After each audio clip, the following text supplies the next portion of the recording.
What's going on, y'all? Today I'm going to show you guys how I made this song right here.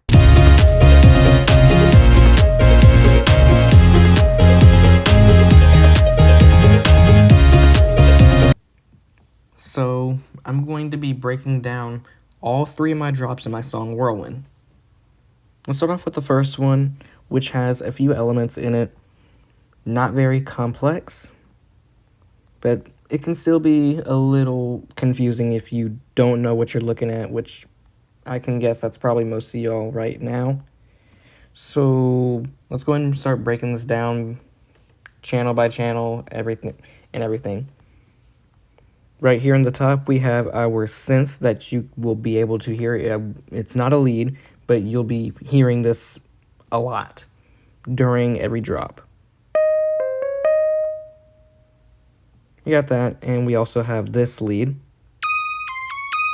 which when layered with the synth sounds like this.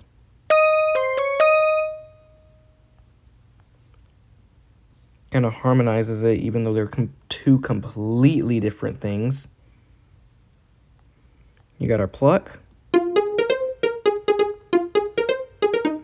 which is really just a map of MIDI notes. Sounds nice, but mapping it out isn't very nice. And you have our main, you have our main sound of the drop.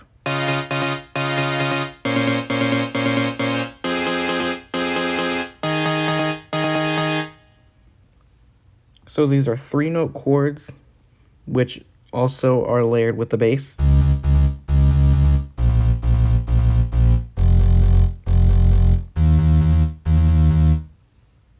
So here's how those sound together.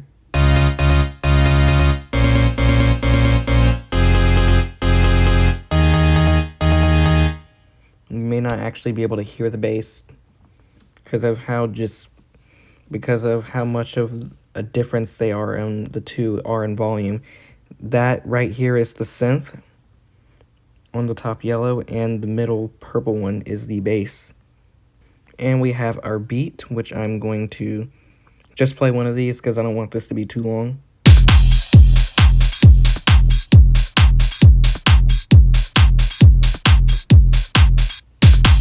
Oh, I didn't want to play that again. Anyways. And we got some sound effects too. A lot of them. Ended up placing more than I was actually willing to place, which sucks, but as long as it turns out well, I'm fine with that.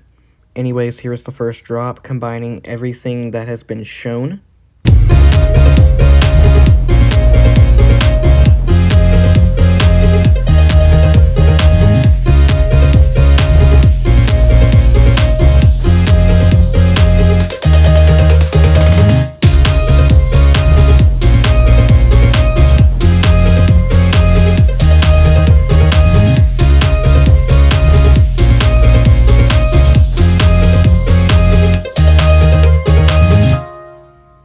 Now, a very interesting thing with this song is the main bass is not this.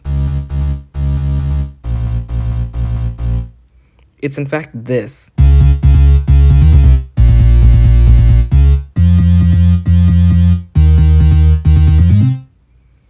I've actually used this bass in so many different songs of mine.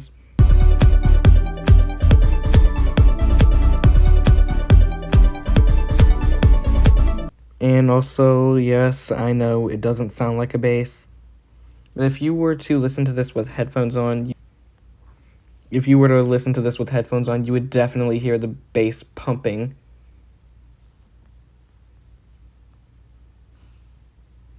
Now let's go ahead and move on to the second drop. The second drop is a little more complicated than the first.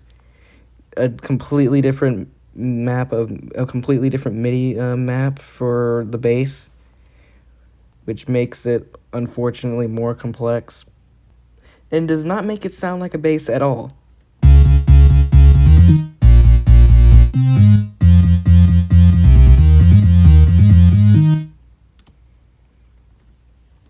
Mapping that one out was painful, We do have a bit of a change in chords, and we have another synth added here too. The pluck is still the same.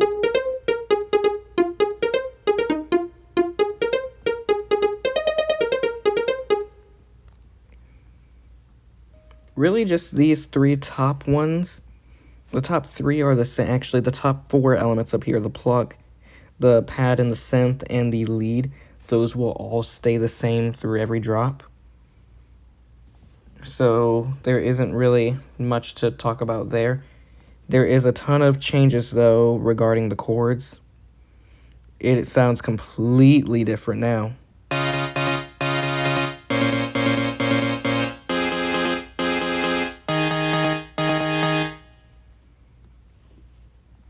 And we're layering that with another synth.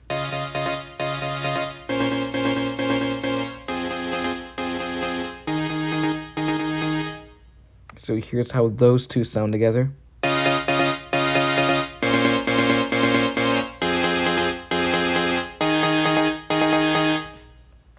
You may not be able to hear the difference, but it is completely different if I were to just play this.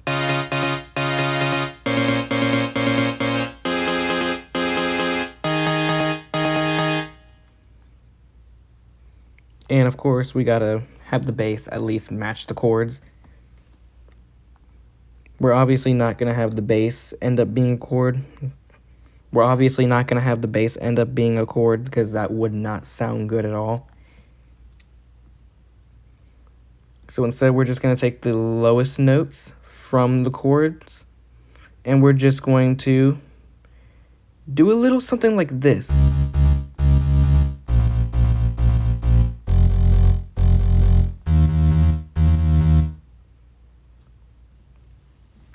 And we cannot forget the beat.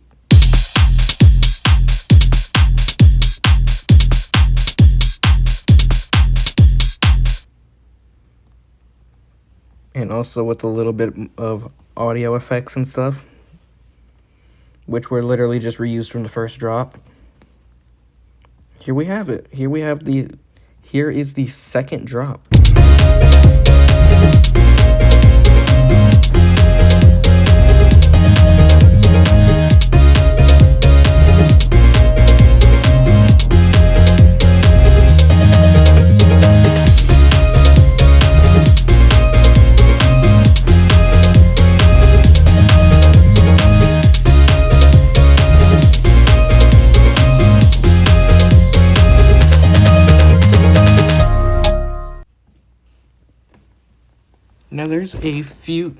Now there's a few things going on in between the second and the third drop, which I will not be explaining here. I will explain that in a different video on my YouTube channel if you guys want to go ahead and check that out. Up on the screen. Sorry for the plug. Let's move on to the third drop, which has a lot going on.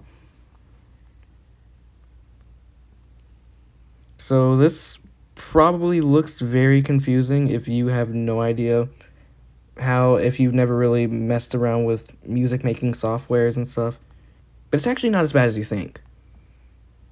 Now, obviously, we have the same top four elements, just the same. Nothing's changed. The bass is different. The chords are different. There's a whole nother synth that is layered with these two. The bass patterns are different. The beat is different. Audio effects are the same, though. So there is nothing really interesting. There's nothing really too interesting about that. So here's how the chords sound like now.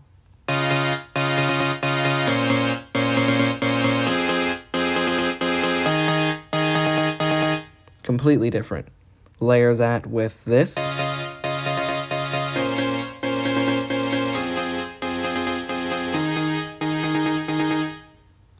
And this.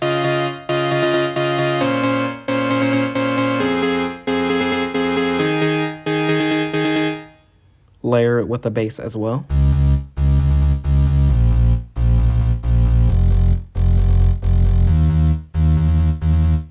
Give it a beat as well.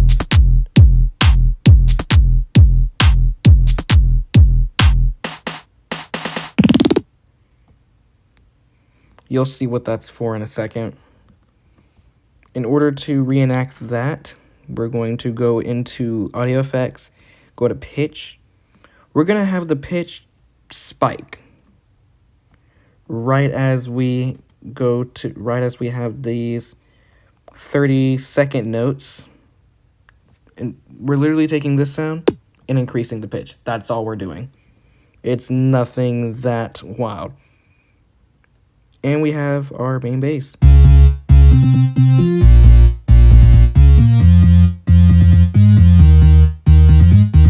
Which again does not sound like a bass. But here is all that together.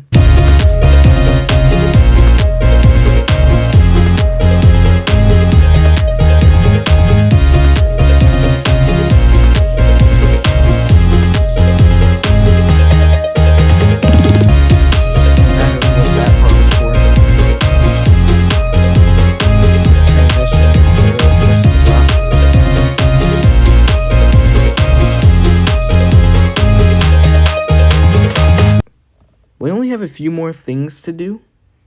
Nothing too crazy, but it's a very important it's very important when it comes to making songs or making music. It's very important when it comes to making music in general. So, let's go ahead and see what those are.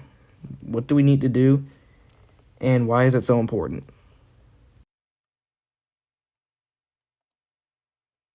Now, we need to add a ton of things.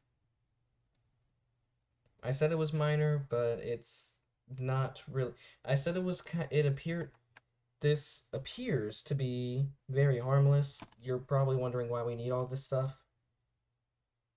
But we have right here we have a limiter, we got a tuner, we got something that will amplify the highs and lows.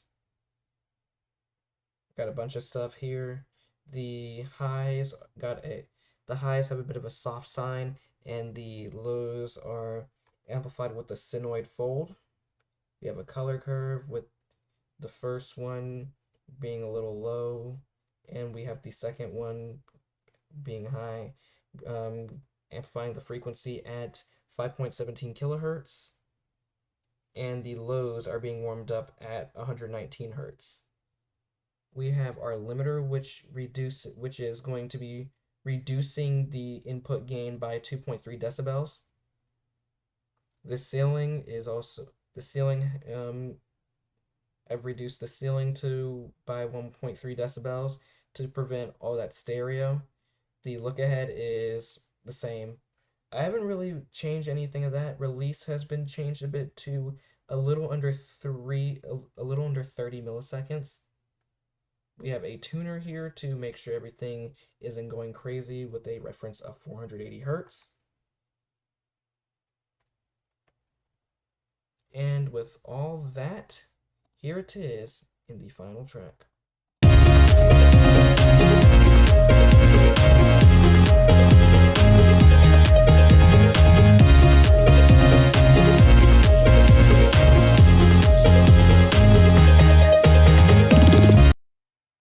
So now that we have all that done, we are officially done with the song, and that is just about it. If you want to listen to the full song, it's out on Apple Music, Spotify, whatever you listen to music on, it's out on there. The song is called Whirlwind. My artist name is Reflex, and I am signing out. See you guys later. Peace out.